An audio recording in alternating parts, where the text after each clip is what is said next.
walked back onto the pitch and the ref said, "I've just seen what you've done. You've assaulted a spectator. I'm going to have to send you off." So I said, "Alright, if you're going to send me off, I'm going to go and make this 40 quid worthwhile." So I went over and punched him.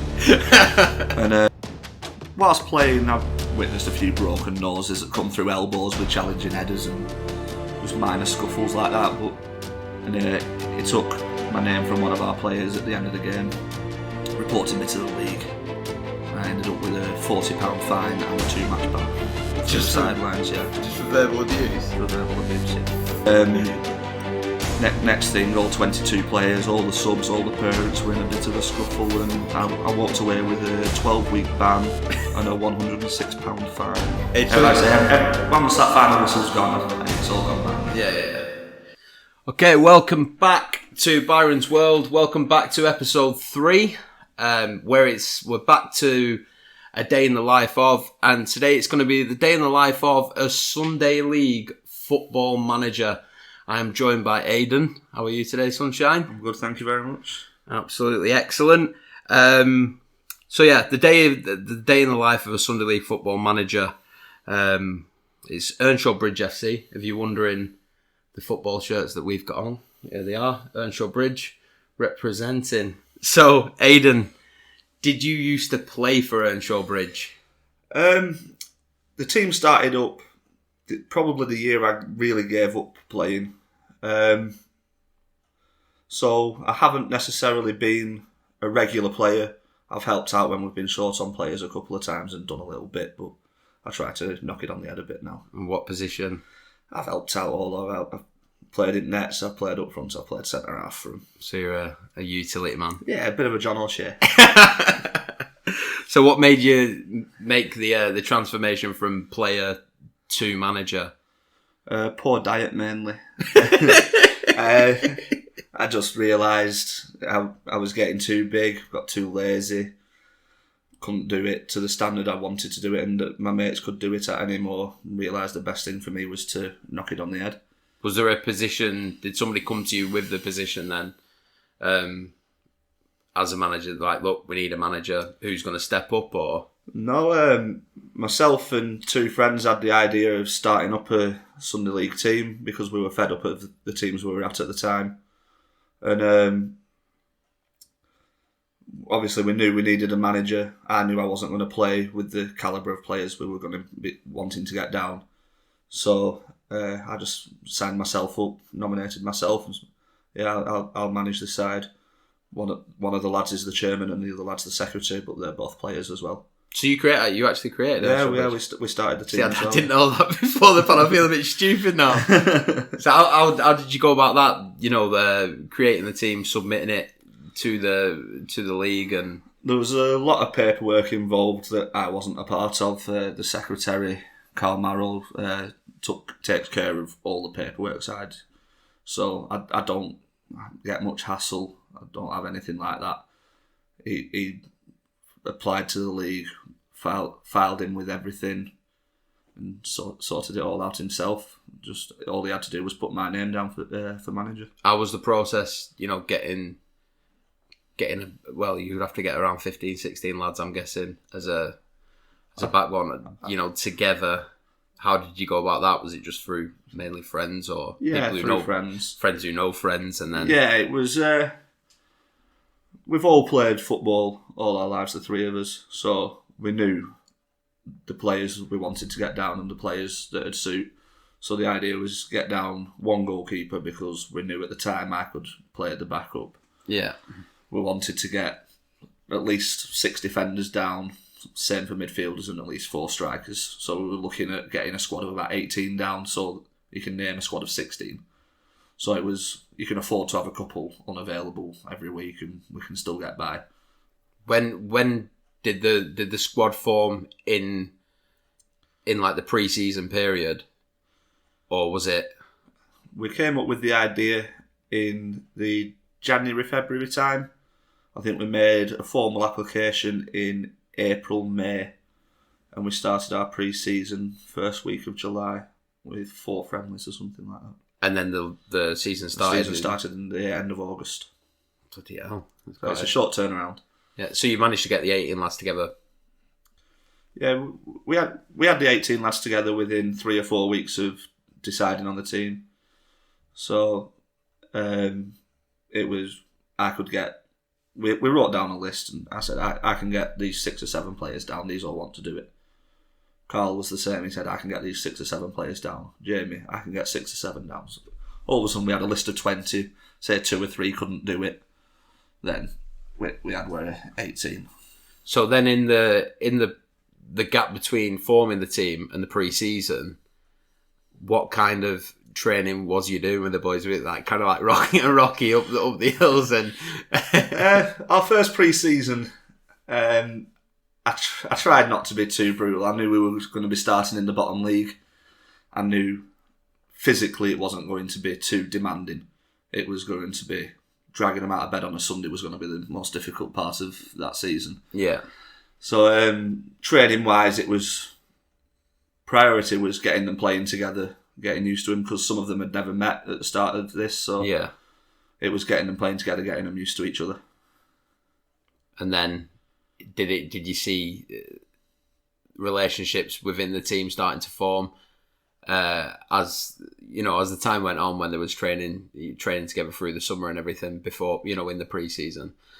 Did you then see, him and him could be the next York and Cole, for example? Or well, we started pre-season and we were basically 3 cliques of groups of friends. They didn't know each other, they didn't know they weren't integrated. So they were struggling at the start. None of them are shy lads, but they were struggling at the start. And there was age ranges from, at the time, probably 25 going down to 16. Yeah. So the lads that were fresh out of school, they weren't 100% sure if they'd cope with the physicality of playing adults football.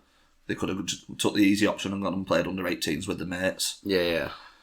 But eventually, towards the end of pre-season, we realised that they're going to be a good side. They can play.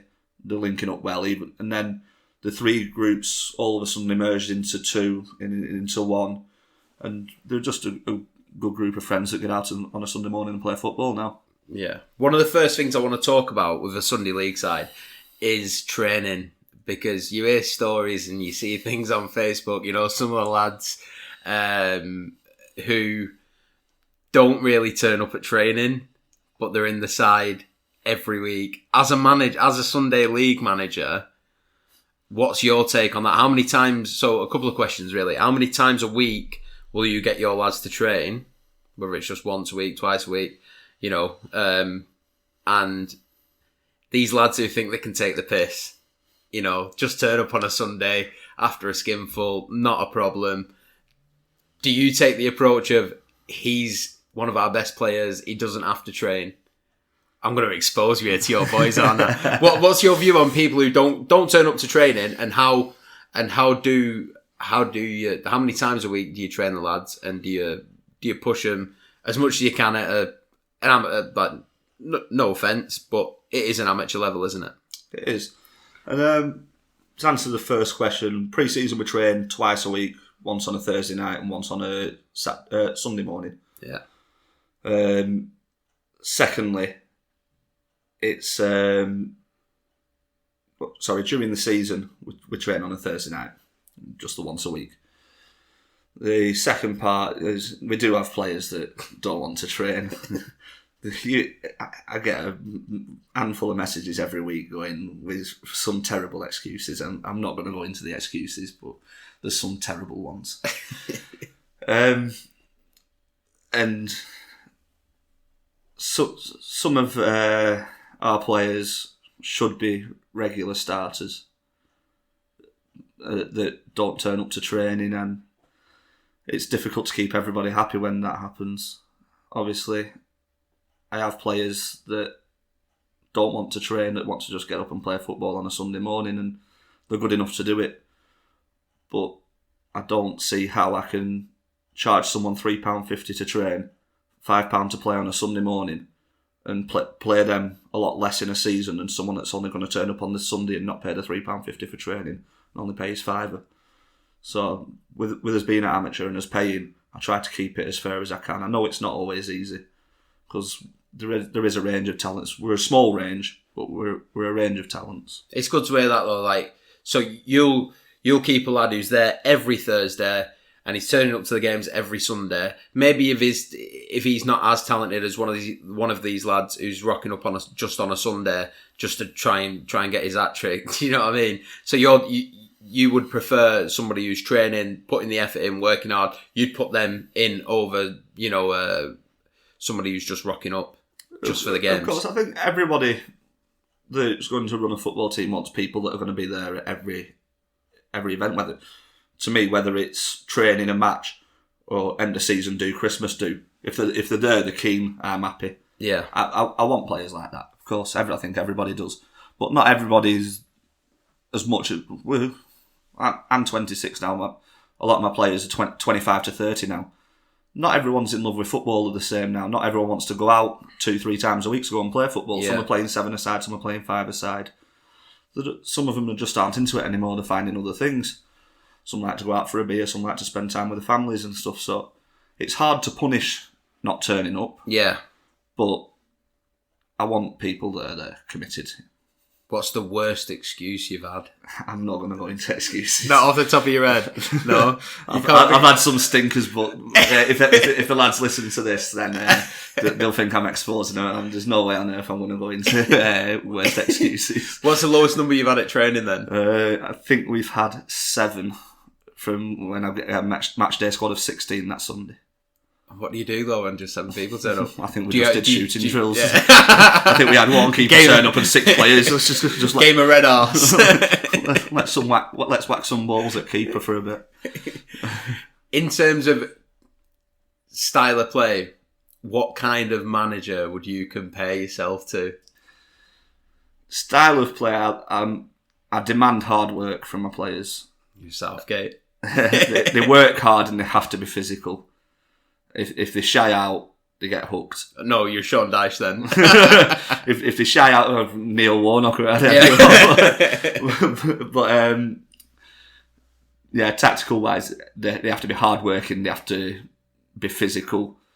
They have to win their individual battles. If they don't, they're not performing. They get hooked, and someone else will go on and have a chance to take their spot for the week after. Yeah. What formation do you play more often than not? Then more often than not, I play with a 4-3-3 with 2 out-and-out wingers with the one up top.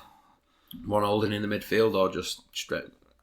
I always line it up with the intention of one holding midfielder, but there's always one or two in there that just fancy the lazy day today. I'm just going to sit alongside him and let the other one go and do the attacking. I can't grumble. It seemed to work this year. So it comes to a match day. Sunday comes around.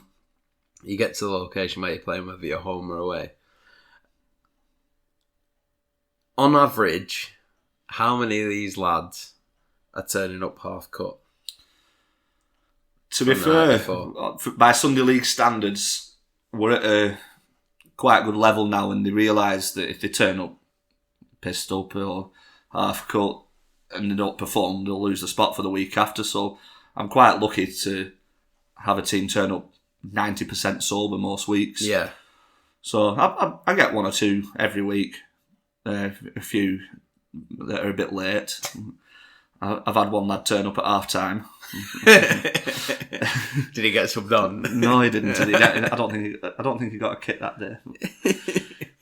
What's have you got any tales of a lad turning up blotto from the night before? You can smell the ale on the breath, and then they go on and score an hat trick or whatever. Yeah, I've got lads that have turned up. We're a big group of mates, so we go out. If it's one of our birthday dues on the Saturday, we go out as a team and we get stinking drunk together. And you know the day after it's bad news. You know, whilst you're there on the Saturday night, tomorrow's a bad day. You all speaking to each other about it, like, yeah, fucking hell, we're not a bad side them that we're playing, and we're all here on the Sambucas and the Eagles. We could do with being much more sober than we are now tomorrow morning. that kind of talk. We've been playing football a long time, and we know how to play drunk a bit. You just conserve your energy a bit more. And So if you know that you and the lads have had an heavy night the night before, will you play a different style? Like, would you play, oh, fuck it, we'll just have a draw today. Just set up, 2 banks of 4 and just hold, and if we can get a pissed up counter attack, then we're laughing. I'm never more conservative, I don't think. Sometimes if they turn up and they can't stand up, they start on the bench, and they were probably on the starting lineup before it, but if they can't stand up, they're no use, are they? It happens. It's Sunday League. They're paying a £5 a week. I can't dictate what they do on a Saturday night. No. So yeah, we've got lads that turn up drunk and go and stick 2 goals in, and what else can I ask for? Yeah. If they don't do that sober, I'm disappointed, and they're doing it drunk. So well, that's it. That's what it's all about. But in terms of lads who are turning up half cut, have you ever seen them behaving differently or getting involved in altercations just because it's not them being their self? Maybe getting a bit rowdy on the pitch with the opposition just because, they're not being themselves. They are still a bit pissed up from the night before, and they still, they've got a few beers in them still, what's floating around the bloodstream. Yeah, they don't notice it themselves until you point it out to them at half time. But you see a simple slide tackle coming 3 seconds too late with 2 feet, and just things like that you just pick up on. You, or someone will turn around with a comment about a bad challenge, and they'll say, "Oh, do something about it." And you wouldn't have said that if you were sober or 4 pints less the night before. But like you say, it's part of Sunday League football. Our team does it. Every other team does it. So. Have you seen some people absolutely steaming from the opposition as well? Then. Oh yeah, we've had bits of bother with bits of players from the opposition turning up stinking drunk, turning up off the faces, whatever they were on. The devil's dandruff and all that. Well, it happens, doesn't it? So yeah, we've had altercations, but everything's left on a football pitch, in my opinion, and anything that happens on the pitch, any arguments, any scuffles, as soon as the final whistle blows, you shake their hand and you walk off. Yeah, we'll have a pint over it. What's the worst case of that you've seen in your time as a manager or as a player in Sunday League football, where it's just, I know often it can just go too far and everyone's throwing fists and it goes beyond football then, doesn't it? The worst incident I can remember was me as a player, and it was me at the centre of it as well. It's not a moment I'm proud of, but I think we were playing at under 15s, so I was still in year 10 at school. Right. And I was doing quite well that season. I think 30 goals, somewhere around that area. Last game of the season, we're playing top of the league, or second in the league. And they had this lad, I say a lad, I mean like a man off the pitch, one of the opposition's dads, following me around the whole game, sticking me here. We've had a goal disallowed that, in my opinion, it was never offside in a million years, and we've appealed for a penalty. And this guy's just turning around, like I say, I'm 14, 15, and the guy's turning around and gone, "Fuck off, you cheating cunt." And I've just snapped at that point, and I've just gone, "What did you just say?" He says, "Yeah, you're a cheating cunt." So I've gone on. I said, "You're fucking 40 years old. You need to grow up." He said, "Why? What are you going to do about it?" I said, "Oh, just shut up. Give him a shove to the chest." And walked back onto the pitch, and the ref said, "I've just seen what you've done. You've assaulted a spectator. I'm going to have to send you off." So I said, "All right, if you're going to send me off, I'm going to go and make this 40 quid worthwhile." So I went over and punched him. And next thing, all 22 players, all the subs, all the parents were in a bit of a scuffle, and I walked away with a 12-week ban and a £106 fine. Age 14? Age 14. It wasn't a proud moment. Did you find out who he was? No. Yeah. Have you seen him since, or we played against him? I've not seen him. I've played against his son since. And is everything alright now, or is he still a bit of a cunt? He's okay. He's more of a sub for one of our rivals, and it turns up and does a bit for him, but it's not something we worry about. I forget about it. I don't play anymore. He's obviously struggling to play, so I just leave it to it. So like I say, once that final whistle's gone, it's all gone by me. Yeah. You mentioned, so that was from the sideline, wasn't it? It was, yeah. As a manager now, do you see, like, obviously it won't be from, there'll be friends and family of the lads who are playing for Earnshaw Bridge who come to watch. But when you play in the opposition, do you ever hear your players getting abused from friends and family of the opposition on the sidelines? Yeah, I hear it from both ways. I hear a lot do it, and I think adults football, you tend to expect it. Yeah. Like I say, that the example I just made then was me being 14, 15 years old. From a grown man, I think it's unacceptable. But everyone knows that adults football, you get it. That goes right through to the pros. They learn to deal with it because they're on £100,000 a week. We're paying a fiver. We've got shorter fuses. Yeah. We're drunk from the night before. Sometimes words are said and actions are done. But we're quite a laid back bunch until there's a bad challenge on one of us or a poor decision made in our opinions, and then we've known teams to call us moody and bitches really, but we just look out for one another, in my opinion, and I think that's the way football, especially at amateur level, should be. Yeah. Have you ever seen like the two sides of the spectators? So the fans of your lot, Earnshaw Bridge, and the opposition. Have you ever seen sideline scuffles between both sets of the friends and families for the opposite clubs? We tend to be on opposite sides of the pitches. So right, yeah. So you hear words shouted, but I couldn't pinpoint a moment where I think that there's been a scuffle or where I thought, well, it's going to kick off here through spectators anyway. I couldn't pinpoint a moment. No. In terms of, I know you said about bad. You touched on bad challenges. Then what's the worst challenge you've seen on one of your lads? And did it? Oh, should I I'll reword that as, what's the worst? What's happened on a pitch to one of your lads through a challenge? Any broken bones or? Whilst playing, I've witnessed a few broken noses that come through elbows with challenging headers and just minor scuffles like that. But to be honest, I don't remember any horrendous challenges on any of my team. I remember giving a couple out and going up for an header and throwing a cheeky elbow in there. I remember being a bit rough and tumble and throwing a few about myself. And I know, like I say, I ask my players to be physical as well, so they tend to throw in a few naughty ones as well. And it's part of football. You just learn to accept it. Both teams will do 2 or 3 a game. It's even, isn't it? Yeah. The next thing I want to get onto is referees, because sometimes you do see in Sunday League, you see some of the refereeing's fucking laughable.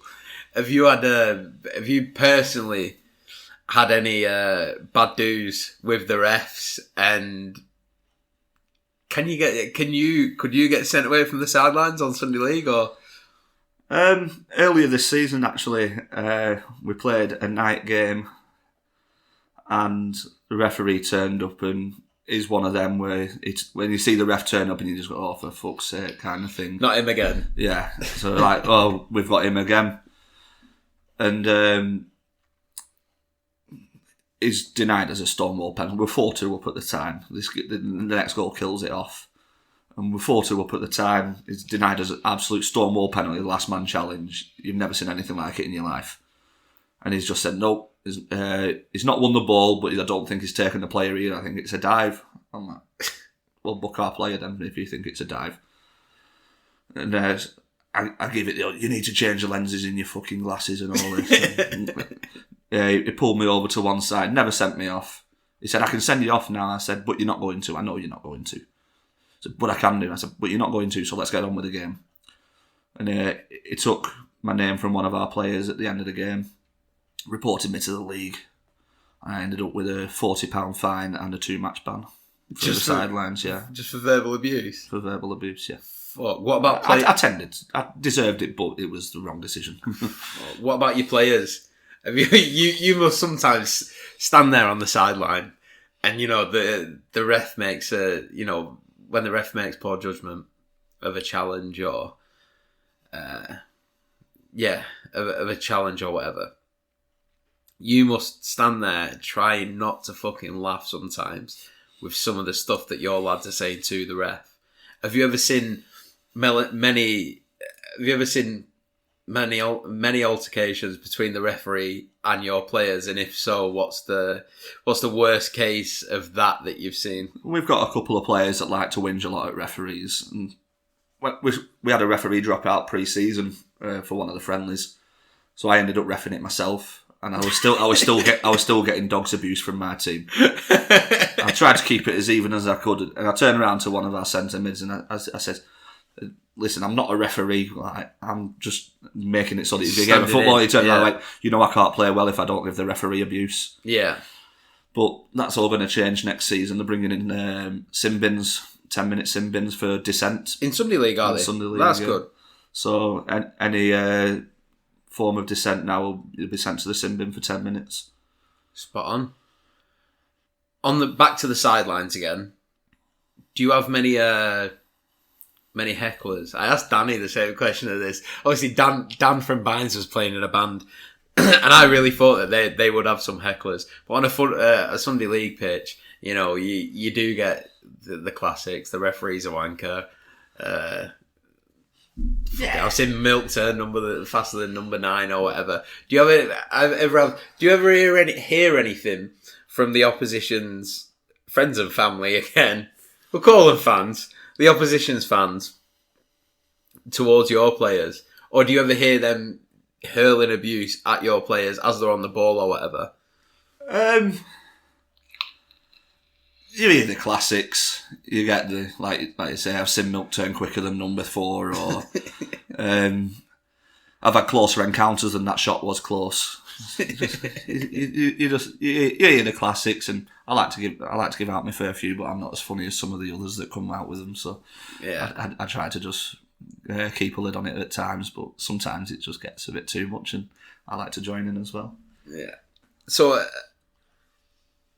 If it at half time, how do you deal with team talks? So I'll give you a scenario. For example, you need 3 points to win the league. Last game of the season, and you're 2-0 down. And we're 2-0 down at half time. At home to second place. What kind of a team talk are you giving the lads? First of all, I'd mention what we're doing wrong. So I'd try and pinpoint the areas that we're losing out. So I'd think, are we creating enough? If we're not creating enough, why are we not creating enough? Are we being overrun in midfield? If we're fine in midfield and we're not creating enough, then it's not a tactical problem. It's players underperforming. Luckily, I've never come across a situation where we're not creating chances. We're creating and we're scoring every week. Then I'd look at their goals. Have they come from errors or have they caused us problems? And if they're not causing us problems, we've given them 2 goals through individual errors. We're still creating. I'll just tell them that the goals will come, which I'm always confident that we'll score 2 or 3 in a game. So if we've not scored by half time, I'm confident then. So it's just keep them shut out for the next 10 minutes, get the next goal. We go 2-1, we're right back in this. Their heads will go, they'll start to panic, we'll get the second goal. Yeah. Or 2-2. If we've still got 20 minutes to play, we've got every chance of winning that game then. On the flip side, if you're 2-0 up at half time, again, last game of the season against second, you need 3 points to win the league. What are you then telling your players? Are you telling them more of the same? I then turn that second half into 3 15-minute matches where we'll say, right, we're going to shut them out for the first match. Yeah? So we go, next 15 minutes, they don't score. The second 15 minutes, we're going to try and grow into the game and see if we can go and steal another goal. If they then score, but we don't, they pull it back to 2-1, we shut up shop. No, we don't concede another goal in the last 15. Yeah. So I try to work it in that sort of system. I like that system. Three 15-minute... It's three 15-minute spells where you set out where they're not going to score a goal. Then the second 15 minutes, so that takes you from your 60 to your 75. Yeah. You're going to grow into the game. They're going to realise we're difficult to break down. So they're going to ease off a little bit and try and be a bit more patient. That's where we're going to find a little bit more space. We're going to grow into the game and see if we can hit them on the break. And then if neither have scored, we're still 2-0 up. We can open up a little bit more in the last 15. But if they do score, we shut up shop and we don't let them score another goal. We go back to the system from the first 15. Fantastic. It's good. It's a lot deeper than I thought, for Sunday League level. I don't word it like that to the players. That's just the way I look at it in my head. So yeah. I'll tell them next 10 minutes we don't concede, but I have 15 in my head, so they're on they've got it in their head. Next 10, right? We don't do this. We don't do that. And I say we've got 5 minutes left of that. That 10 minutes will pass, and 5 minutes left of that. So they're thinking, all right, I'm still concentrating for that 10 minutes, and they lose track of the time, and I just keep reminding them, lying to them a little bit. How do you go about it if the players aren't kind of getting the message on the pitch? Will you do like not really a Mourinho style thing of, oh, come over here, give that note to number 4 or whatever. But will you pull one of the lads aside and say, listen, go and say to the centre half that he needs to be getting closer to number 10 or whatever? Will you send messages from other lads onto the pitch? I tend to do it when I make a substitute or with one of the closest lads. So if we've just scored or just conceded and I want to say, right, we tighten up now or we open up now, I'll grab the closest lad to me and say, right, pass this across to the centre halves and say, right, we're going to tighten up now. Or I'll pull one of the centre mids apart and say, right, we're going to open up, we're going to try and drop it over their full backs, we're going to go a little more direct. Our forward for the last 3 years has been 6'4", so we can always play it into him. Yeah. So we've got options, and I don't blurt it out necessarily so that everyone can hear, but sometimes I might say, right, we've just scored, with 1-0 up, 5 minutes to go, let's go 5 at the back. So I then say, put on a sub and say, right, you're going to tell them where they're going, so you're going to slot in here at centre mid, move that centre mid to centre half, swap the wingers over, and so on, and they're going to go on and do it. Yeah.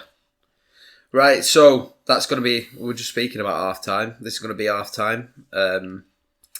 And we're going to be back. When we come back, we're going to be speaking about fines, celebrations, and how the season went, and a few other good bits. So we'll be back soon.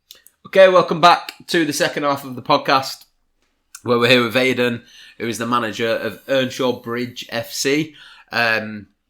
Before the interval, we were speaking about formations, we were speaking about training, we were speaking about altercations on the touchline. Now we're going to touch on a few more subjects. So fitness within the players, particularly drinking and smoking. Do you have many players in your squad who, for example, at half time said, "Listen, Gaffer, I just need to run behind the back of the change rooms for a quick puff on a cigarette"? That is. I try to operate a no smoking from the minute we go out warming up till full time. That's my main rule. They can turn up drunk. I know they smoke. I'm not the mothers. Yeah. I can't stop them doing anything like that. I'm just there to guide them for 90 minutes on a football pitch.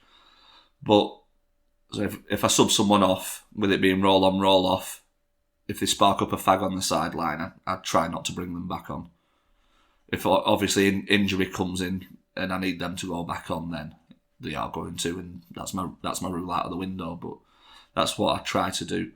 I also have, I'll say one or two, but it's mainly just one that likes to throw up at half time because he runs himself into the ground. So it's not alcohol related, but he's just throwing up at half time just because he's physically he runs himself into the ground for 45 minutes. I start my team talk, he goes to the toilet, he throws up and he comes back for the tail end at team talk. And then he's fine second half. Yeah, he's fine second half. That's fucking he normally gasses at about 75, so I normally have to bring him off last 15, but I know he's got 90 in him if I have to. In terms of fitness then, in Sunday League, I know earlier in the pod you mentioned like your team are very physical side, kind of like bullying the opposition off the ball or whatever. Do you consider your set of lads, they are, the fitness levels are quite to a decent standard for Sunday League, or? I've got a very fit side, considering that the manager is very, very big. It's hard to take orders on fitness training and stuff from someone that's weighing in over the scales. Practicing and not preaching.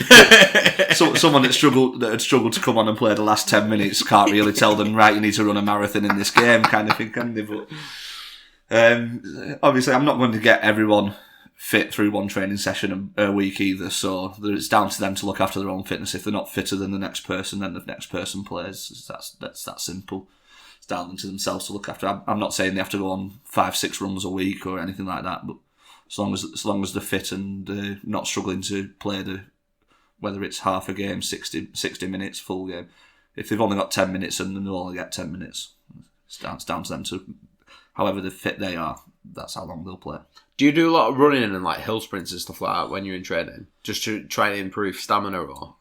Pre-season, we do a lot of fitness, so we do the 2 training sessions. I try to do 1 a week of fitness, 1 a week ball work, but I try to mix them up so they're not getting used to it and only turning up for the ball work ones and stuff like that. So I try to mix it up, so some weeks we might have to do 2 fitness ones and week after 2 ball work ones, but I don't want them getting a bit of routine and then going, right, we've done ball work this time, so I'm not going to the next one because that'll be fitness. I'll then make them miss out on a ball work one so that they come to the next one thinking, oh, I've missed the fitness, and then I'll send them on a run. Do you find your fitness getting better as well in the pre-season? Because you're early on, I joined in a bit, and I'm you're just the man with the whistle. I'm just out there, lads. I get out of breath blowing whistle now. But I'll join in where I can. I'm not going on a 3-mile run with them or anything stupid like that. Last 100 metres.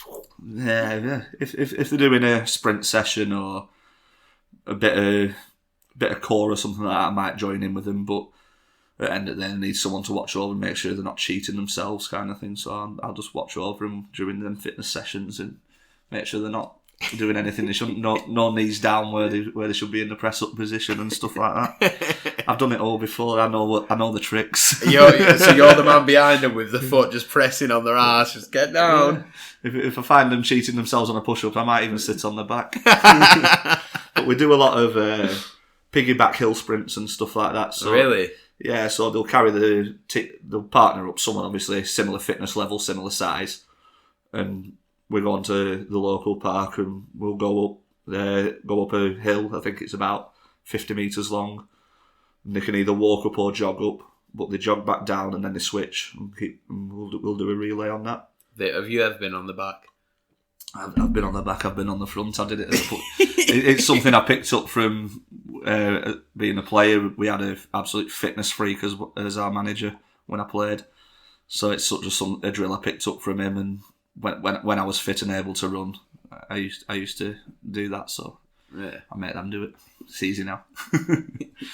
In terms of the naughty boys in the team, the ones who are picking up the cards in the games, I know we touched on it before, that you got sent off away from the sidelines, and the ref made sure that you got a nice £40 fine. What are the fines like with the lads? Do you find them backing out of certain challenges because they know they'll get fined for it, or? No, they're all pretty good. A fine's a tenner. Is that a yellow card? A yellow card's a tenner and a red's £40. What about like? And as far as my research goes, I think that's from grassroots all the way up to pros. So they're earning $350 a week and paying a tenner for a yellow card. Seriously? Yeah. That's as far as my research goes, but I'm pretty sure I've read that online somewhere. Yeah. What about like match bans with players? Can they get if they do something really cynical and the referee thinks he's not fucking getting on a Sunday League pitch for the next 6 months, he needs to learn his lesson? Does that happen? It'll go in the referee's report, and then it'll go to a case in front of the FA. We either have to accept the charge or deny it. If we deny it, we've no chance. The FA side with referees, they don't want to upset referees, do this. So. Yeah. Have you ever had to... I didn't bother appealing mine. Have you never appealed any? No. Have you ever had any players banned for lengthy periods, or? As a manager, I think our longest suspension's been a 3-match for a straight red, but it was never a red card in a million years, that one either. Never is it? Honestly, you should have seen it. Following a victory, or I'm gonna flip the coin. We'll start off post-match after a win. What happens? Well, pre-match and post-match, we have speakers in the changing rooms.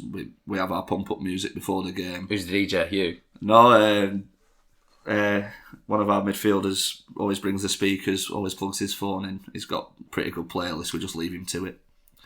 So it seems to work. We've done well this year, so we leave him to DJ. After the game, towards the end of the season, we had a separate playlist that I'll touch on later, but we went to the same pre-match thing, bit of a celebration, have a bit of a sing-along, have a bit of a dance while we're getting showered and changed and whatnot, and then back to the pub where they put on a bit of food for us, have a few beers and watch Super Sunday. Do you have you seen the antics in the changing rooms? What goes down there? Is it the classics, the towel whippings and the pointing out the not so well endowed gentlemen in the changing room? You get the bits of banter. You get the bits of banter. Them that'll have their hands over themselves in the showers and stuff like that. The old towel boxer trick. Yeah. Towel until the boxers are up and then take the towel away. That'd be me. Then they turn their back to everyone to pull the boxers up. You get a bit of stick about it, but you got fucking Big David corner. Go on, lad, get your cock out. I don't know if mine's any big or not. I've got a big shelf over the top of mine. But following a win, you said that you go to the pub, you have a bit of food and everything. Is that followed with 6, 7, 8 pints? Obviously, different players have different priorities. The ones with kids and that, I'm guessing they go away. But the ones who the ones who don't have any responsibilities, they tend to stay on the Sunday session. Yeah, the ones that are living at home with the parents, no girlfriend, no kids, they tend to stop out, have 6, 7 pints, go home, sometimes at 8 o'clock, which is, 7 hours after the final whistle. Yeah. So 11 o'clock kickoffs, yeah? 11 o'clock kickoff, so we're back in the pub for just after 1. So football. Yeah, so first game kicks off at 1:30. We're in a great spot for that. So we try to all go back for a drink because, like I say, the pub puts on food for us. So we all try to go back, whether it's for one drink or more. That tends to be a rule I try to, unless there's other commitments. If you've got Mother's Day meal or something, obviously Mother's Day always falls on a Sunday. I'm not going to stop them spending time with their mothers on a Sunday, or if they've got kids and they're taking the missus out for Mother's Day, and it's just one of them things. So it's something I'm not too strict on, but I like to have everyone back for at least one drink. We put on food. It doesn't even have to be beer, as long as everyone's there. Bit of team spirit. Yeah, morale building and everything. You do get the lads that stop out and have 8 pints, and some lads that have one pint of Coke and go home. Yeah. It's just but on the flip side of that, following a loss, do you see? I suppose drinking's one of them things. If you win, you're celebrating. If you lose, you can drown your sorrows. But if you lose, do you see a lot more lads going home a lot earlier? Because there's a lot less come back to the pub after a tough loss. Yeah, but like I said, I try to keep it as a rule so that we're constantly going back, keeping the team spirit. Like I say, after a loss, I'll try and keep them upbeat. Say we did this right, We're just beat by a good side today, kind of thing.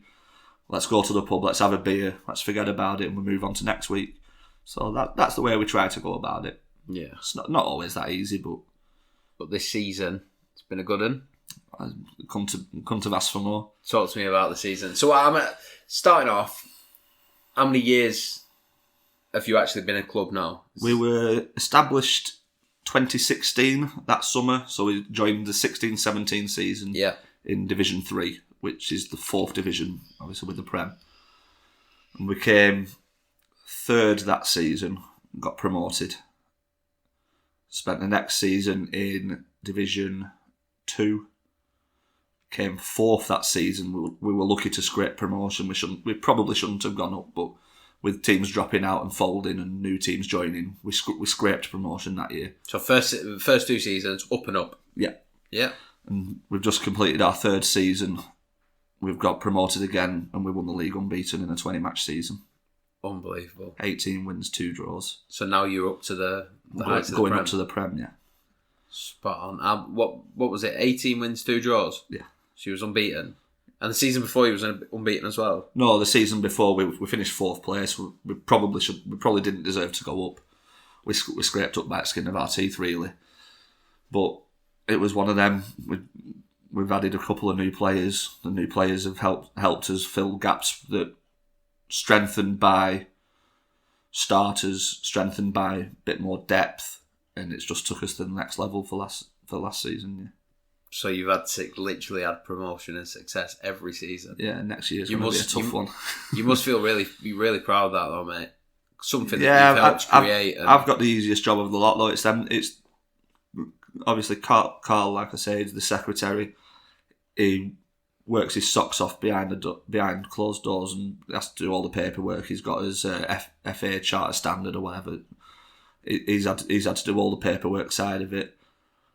The players run themselves into the ground every week. All I have to do, my toughest job, is picking which players play. And it's not always easy. I can't keep everyone happy. How do you see yourself faring for next season up in the Prem? I think if we stay up, it's progress. Is that your objective? Yeah, the level we're moving up to, where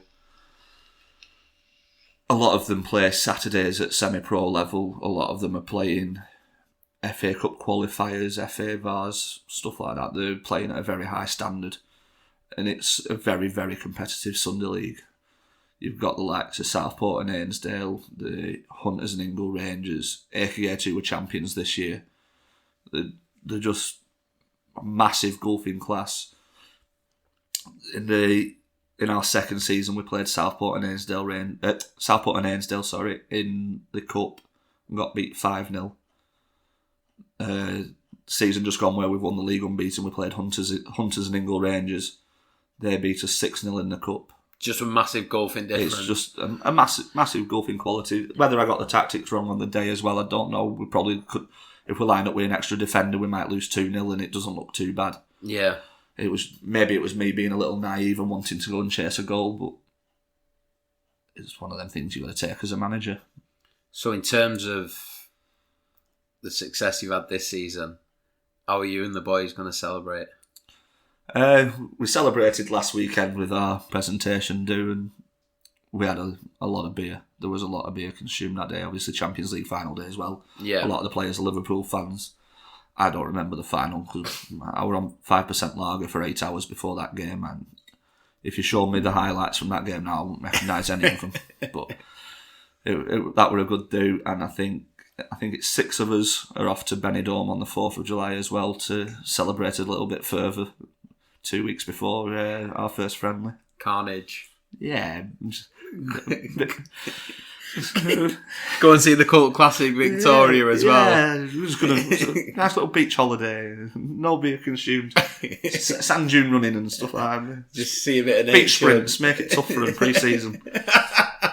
Bit of beach football. Yeah. How long are you off there for? 3 nights. Fucking that's enough, isn't it? It's more than enough. I mean, before I've struggled with 2 now. Before we came on the pod, we were speaking about your Benidorm trip and how neither of us have been. I know a lot of people listening to this will have been. There's a lot of stag do's, football do's, stuff like that. I do go there. What are you expecting from Benidorm? Exactly what you've seen on programme. Yeah. I know it's not going to be the neatest, cleanest of places. I'm not expecting a nice hotel. All I want is somewhere to sleep and some bars to drink in. It's one of them. You're just going to let your hair down and you don't care if it's groggy. Right, you're there for 3 days and then you're flying home and you can get comfy again. That's it. You're looking forward to it though. Yeah, I can't wait. In terms of going back to the football from Benidorm, what do you think the best thing is about Sunday League football? And how important do you think it is to this country? I mean, we are a massive footballing nation here in England. Well, in the United Kingdom in general, we're a massive footballing nation, aren't we? Yeah, in my opinion, I think Sunday League is the key to, I'd say success. We've not had a lot of success at the pro level, but I think Sunday League is the key to all levels of football. Everyone starts out playing Sunday League. you can look at your top players, your Harry Kanes and that. They were all playing Sunday League before they went to Tottenham, before they went to Arsenal, before they went to Man United, before they went to Chelsea. They were all playing Sunday League. Not necessarily all the way through at adults, but at some point in their career. Well, at some point in their life, should I say, not career. Yeah. But when you get to adults, some people like to let go of football and go, right, I've not made it. I'm going to move on and do other things. I'm going to go to the pub on a Sunday morning, like Sunday dinner time. Others like, no, I want to carry on playing football, go out with my mates and play some football. I think it's really important. It's really important to me. The ones that you say that going out to the pubs instead, I've seen growing up a lot of footballers who they haven't played at a pro level, but you can see that the leagues above the lads they're playing with, but then they do go down the path of, the drinking, from a young age, 18, for example, when they were the legal to go out to the pubs, they find drink, they find the women, and some people, some other things. I think it's a bit of a shame. I know, I'm not going to name drop anybody, but we both know, like from our town here in Leyland, there's been quite a few professional footballers come out of this town, but the ones who have done it, they wasn't the ones they weren't going out drinking when they were younger. They weren't the ones, chasing women or whatever. But I just feel there's a lot of players locally, and this will be in every town in Britain.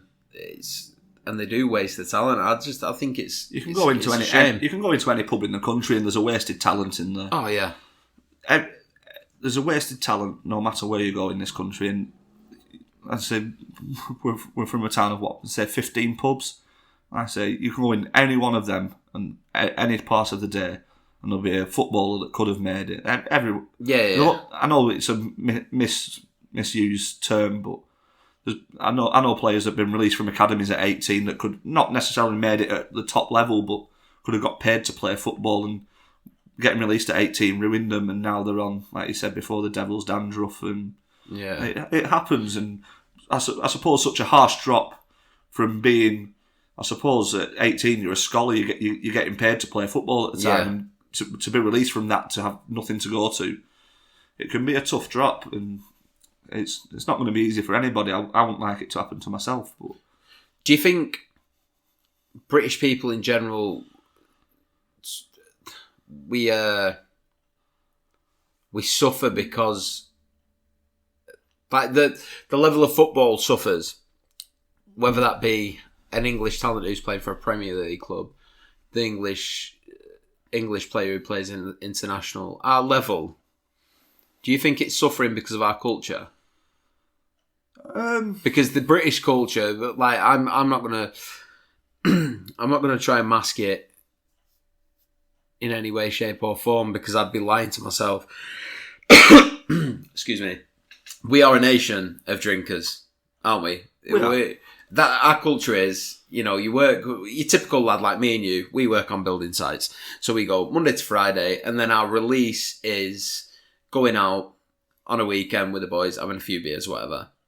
But some of these pro footballers, even professionals, who you've seen players, I've seen players, professional, we don't know them over the years, and I think it's our culture what's killing them.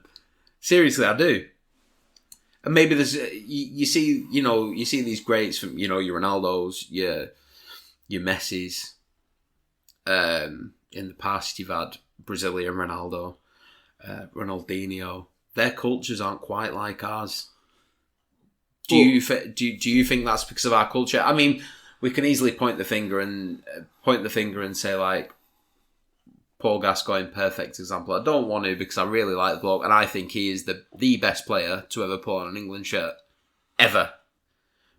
But I think our culture has got something to do with the development of our big talents. Rooney, I think Rooney could have went on to be the best striker ever. I really do. And I know he's got some accolades. And in my opinion, I know I'm a Manchester United fan. And I'm a massive England fan as well. I actually prefer international football over club football. And he excelled in both. A lot of England fans will disagree about Wayne Rooney. But at the end of the day, he's our leading goal scorer for a reason. But I think our culture and the way we are, as Brits or Englishmen, I think that damaged his career a little bit. And then he was going out and doing the stupid things like, the sleeping with the old woman, and he was always in the tabloids for the wrong reasons. See, I think the press are a lot to blame as well. They kill our talent. The press are involved in a lot when it comes to the pro level, but I think all you have to do is look back at the 90s football. As an Arsenal fan, I know Arsenal had it was either a Monday or a Tuesday club where they all went out and got absolutely hammered as a team on a Monday or a Tuesday and went to training the next day. You're talking like Tony Adams, Martin Keown, Steve Ball, Paul Merson. Yeah, I've heard about these. All of them played for England. All of them played international level with Gascoigne and players like that. None of them are bad footballers. They were all brilliant, so I don't think you can put it down to the culture, because they all went out and got drunk. And they're not Sunday League players, are they? They were still miles and miles above. I know what you mean. Anything we've ever come across, like they say ever, but like in the last 20 years, the levels above anything. But was that the difference between us winning something and us not winning something? That fine margin. No, I think our biggest chance will have been the golden generation, the Euros 2004. I think that kind. I thought. Mid-90s, we like Euro 96, World Cup 98. I thought they were our big chances. I just thought they were beat by better sides in the end. Maybe not the Argentina where they beat us with 10 men with the Beckham incident. Yeah. But I mean, where France won it in 98, I think they were just a better side. Yeah, like we've been in the semi-finals this year, but we wouldn't have beat France in the final had we beat Croatia, in my opinion. No, it was better. I think we overachieved in the World Cup. I think when you're getting that far, people just want it to happen so much that they need an excuse that it didn't, and they say. So when it were happening in the mid-90s, when we were going far in the tournaments and losing, they were looking for an excuse, and I think they wanted to blame alcohol, especially with Arsene Wenger coming in 97, 98, cutting alcohol completely out of Arsenal. It was the diets and everything. It was like everyone was onto salad and all that. Yeah, I've read about that. The Arsene Wenger incident, when he came in and he changed Keown, Adams, Bold, Merson. In the end, he got rid of Merson and said, "I can't have you. You're not going to do it. You're not going to play my way. It's not going to work." So I don't think it necessarily is, but when that happened, I think you can look back and then say, well, had they done Wenger's diet before, would they have won it? But I still don't think they would. I still don't think they were at the levels of the French, especially the French 98. No, not in my opinion. Steering away from players again and back to management, what do you think it takes to be a Sunday League manager, and what have you learned in football and as a person from being a Sunday League football manager? It takes a lot of time. It takes a lot of patience. It's not easy to keep everybody happy. So that's one thing I've learned, is that when something goes wrong, you've two types of players. You've got ones that you can throw your fucks and shits into, and you've got the others where you need to put your arm around and say, "This is where you went wrong." Yeah. So I was always one that you could throw your fucks and shits into, and you say, "That's shite. Why didn't you do that?" But I've got players where they need an arm around and I say, "See, when you did that, you could have done this, and that would have created this opening." And they go, "Yeah, I can see it now." Whereas if I spoke to them like I was going to be spoke to, they'd respond with, "Well, just don't play me then. I'm not here to be spoke to like that," kind of thing. So yeah, you have your types of players, and that's probably the biggest thing I've learned. Yeah, and do you know, from the start to now, I'm guessing that you know how to deal with every individual in that squad. The ones who do need their arm around them, like you say, and the ones who you're just like, "That was fucking shit," and you know they'll take it on the chin. "That was fucking shit. You better turn up next Sunday," kind of thing, because we've got a big game. Yeah, you tend to figure it out within a couple of comments. It doesn't even take one full game. You tend to realise that if you say, "That's shite," and if they do the same thing again, and you say, "That's shite," and it's still not working, you know that's not the way to talk to them. So, yeah, you tend to learn quite quickly, and with new players coming in constantly, and you figure it out pretty sharply, yeah. Have you had many lads leaving the club? Because of you personally, or because some of the other lads or whatever? to my knowledge, I don't think we've ever transferred a player mid-season. We've had players that haven't re-signed. Commitments, but nothing to do with any of the players. As far as I know, it's nothing to do with me. If it is, then I'll apologise to them. But I've never been told anything. But I just try to do what's best for the club at the end of the day, not what's best for a person. Yeah, sometimes it's tough, but it's just what it is. Yeah. Going forward in football, is there anything you'd like to do beyond being a Sunday League manager in football, or are you happy? Are you happy just doing your day-to-day job, and then on Sunday you're just managing? But I guess what I'm trying to say is, if an opportunity did come up, where someone's like, "Oh, this man, he's done really well. He's got 3 promotions, managed to, for example, next season, managed to secure himself at a higher level in the Premier League." Managed to keep, hold their own, didn't get relegated. It's a fantasy job, for example. We're both from Preston North End approach you and say, would you like to come and coach for a living the under 15s, for example? Obviously, I love it where I'm at now, but everybody's dream from being 4 or 5 year old when they start playing football is to get paid to do anything football related. Yeah. But they'd have to, for me to leave my full-time job, I couldn't take a pay cut through financial situations and stuff like that. So if anything along them lines came, it'd have to be financially fitting, not just coach worthy. Yeah, for you and your family. I couldn't take a £200, £300 a week pay cut to go and do it just because I'm getting paid to join in football. I can't do it. Yeah, because you get your family to provide for. Of course. Yeah, so I suppose it's like anything. With the club now, with Earnshaw Bridge, what is the dream? We all talk about we want to set up on Saturdays eventually, which we want to move into a league where we can compete but has a really good setup where you're not playing on park pitches, you're playing on private pitches with clubhouses and stuff like that. We want to move into a league like that eventually, but I think we're a long way off yet. We're a lot of money away yet. We don't own our own pitch, so obviously we've no clubhouse or anything yet either. So we're quite a bit away yet.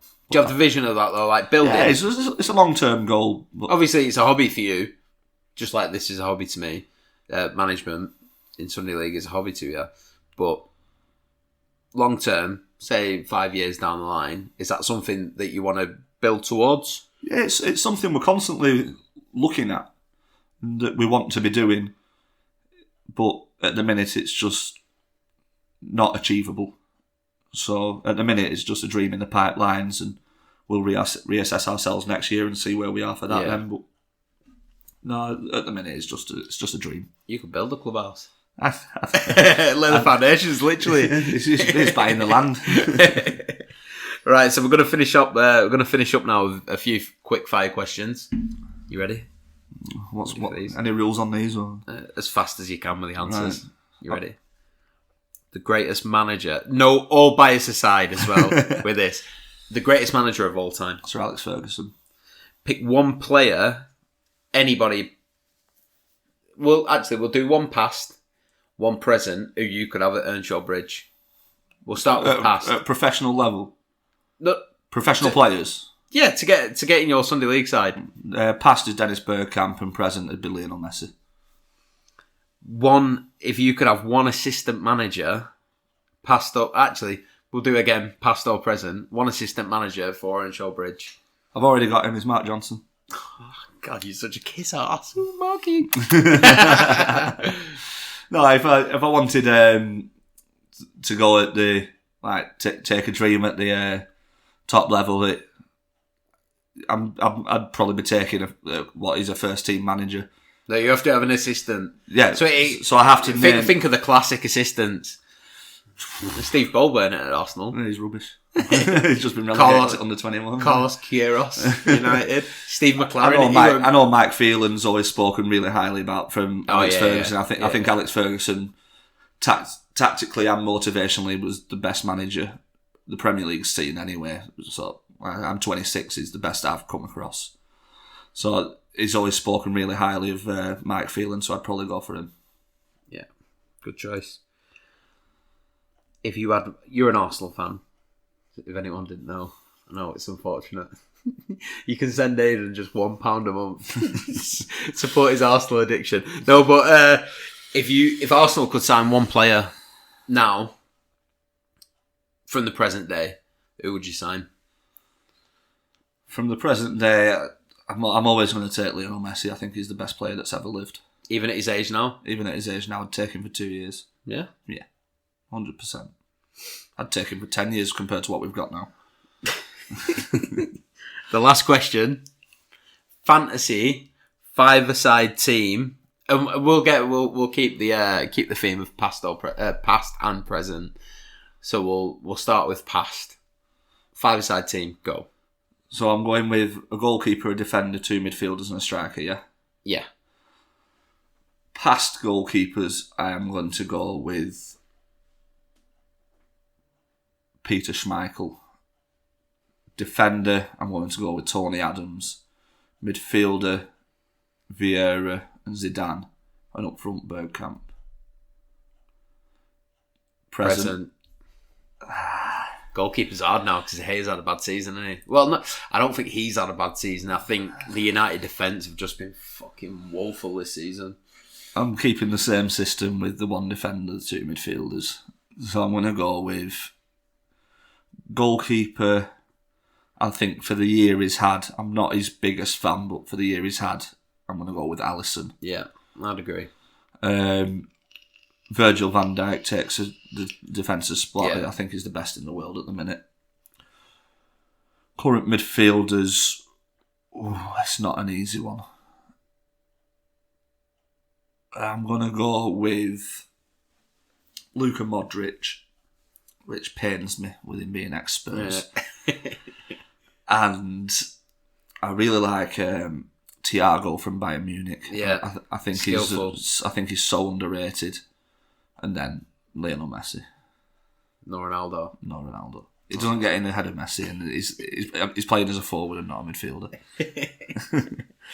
Right, so everybody who's listening to this podcast, thank you very much. Thanks a lot for your support and your reviews and everything from the previous pods.